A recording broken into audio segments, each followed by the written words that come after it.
Hi, welcome to Words Wednesday, Words Thursday this week. I'm going to be reading a Jorie poem called Noli Tangere, which is the Latin version of what Christ said to Mary Magdalene when he was resurrected, which is like "Stop clinging to me," or "Don't touch me." Basically, is the Latin translation.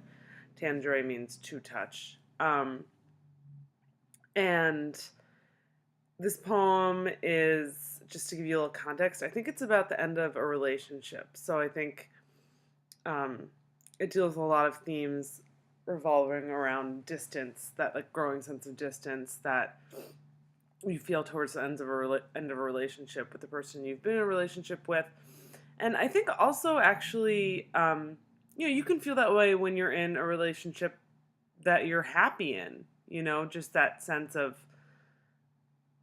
either momentary or a longer term sense of like, wow, we are, you know, in this together, but we are these individual beings, and what's going on. So this poem, I think, has moments that anyone who's ever been in a relationship of any kind will recognize and understand. Um, and I'm just gonna go ahead and read it. Noli me tangere.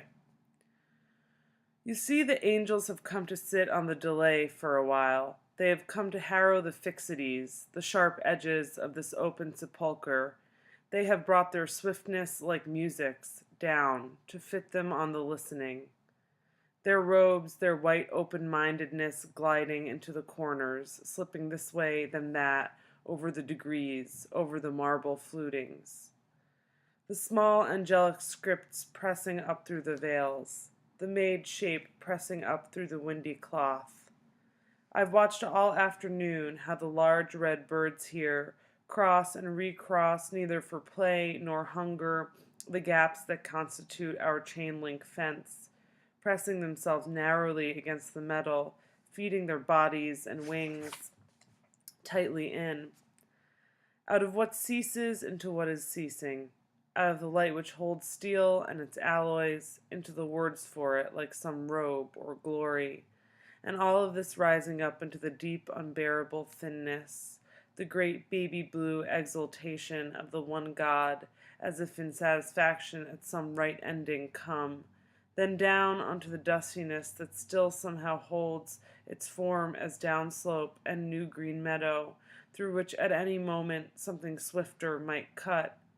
It is about to be spring. The secret cannot be kept. It wants to cross over. It wants to be a lie. Is that it then? Is that the law of freedom? That she must see him yet must not touch? Below them the soldiers sleep their pure, deep sleep. Is he light, who has turned forbidding and thrust his hand up in fury? Is he flesh, so desperate to escape, to carry his purpose away? She wants to put her hands in. She wants to touch him. He wants her to believe, who has just trusted what her eyes have given her. He wants her to look away. I've listened where the words and the minutes would touch. I've tried to hear in that slippage what beauty is. Her soil, his sweet tune like footsteps over the path of least resistance. I can see the body composed of the distance between them. I know it is ours. He must change, she must remember.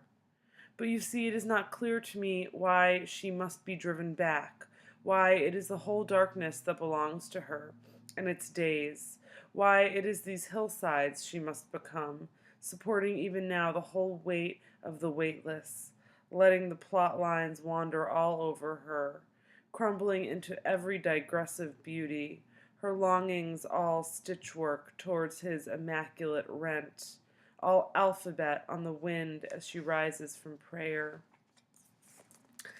It is the horror destination, pulling the whole long song down like a bad toss let go in order to start again right, and it is wrong to let its one inaudible note govern our going, isn't it? Siren over this open meadow, singing always your one song of shape of home.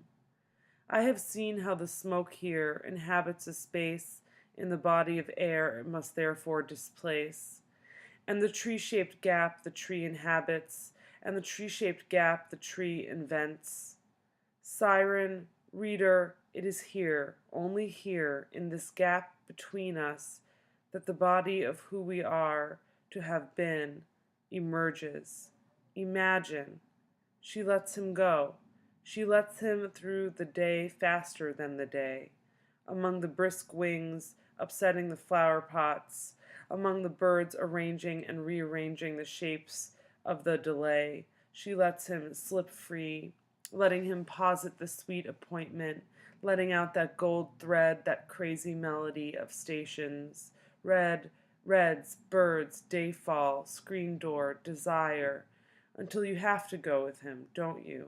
Until you have to leave her be, if all you have to touch her with is form.